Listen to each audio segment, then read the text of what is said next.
I'm going to show you exactly the best ways to level up your crafted weapons, how to craft them in the first place, and the best ways to attune your weapons with the red borders. You know, the deep sight resonance drops. It's actually moderately simple.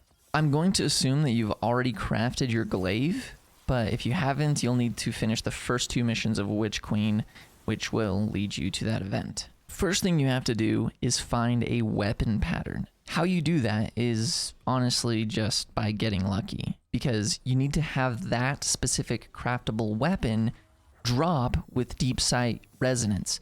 That's the red border weapons. And you have to complete its objective. Fortunately, the objective is just to basically get kills or complete activities with it.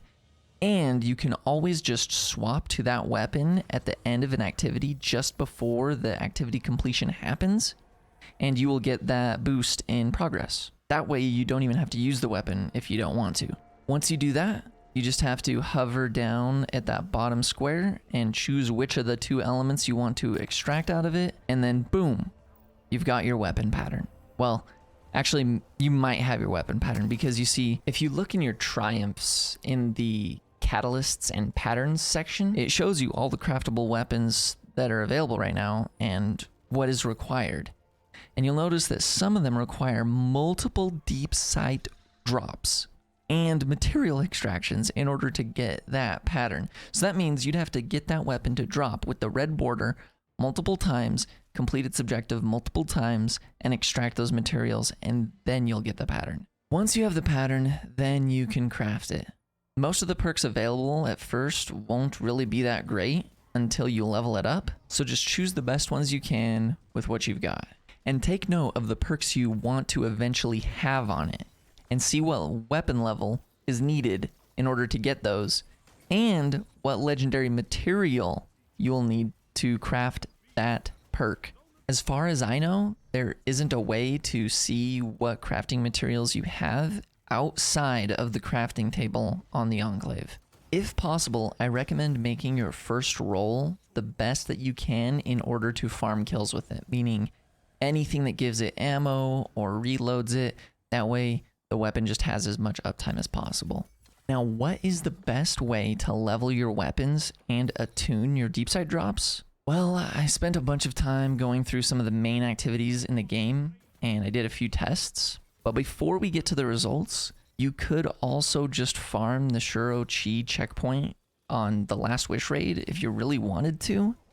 But I'm usually trying to multitask quests when I play Destiny, so I would just pop these weapons on at the end of a strike or a Crucible match, or just use it in something chill like Dares of Eternity or Blind Wells or Altars of Sorrow, honestly. And I didn't include raid encounters here since you probably wouldn't be using a moderately trash beginner role in those situations, but the results will probably be pretty similar. And once I actually get a chance to try that, I will put the results for that specifically in the comment section. But here are the results. For leveling a weapon, you get about 0.7% for a kill in PvE activities, and you get about 1.5% in the Crucible. For attunement, it's a similar ratio. You get 1% for a kill in PvE activities, and you get 2% for a Guardian kill.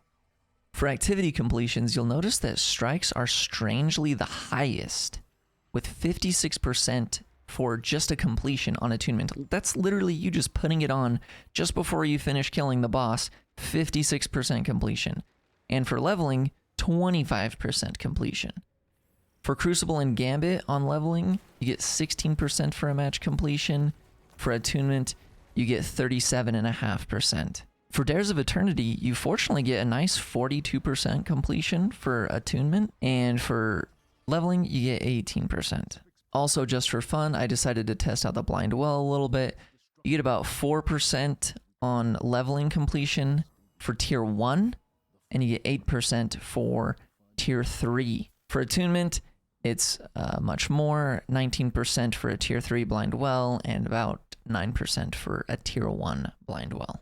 And based on these results, I would probably just recommend doing most of this in strikes because they're pretty chill, Pretty easy. Usually lots of enemies to kill, especially because a lot of the battlegrounds are now considered strikes and they're in the playlist. By the way, if you want to know the best way to craft and level the new best shotgun in the game, go ahead, check out that video right over there.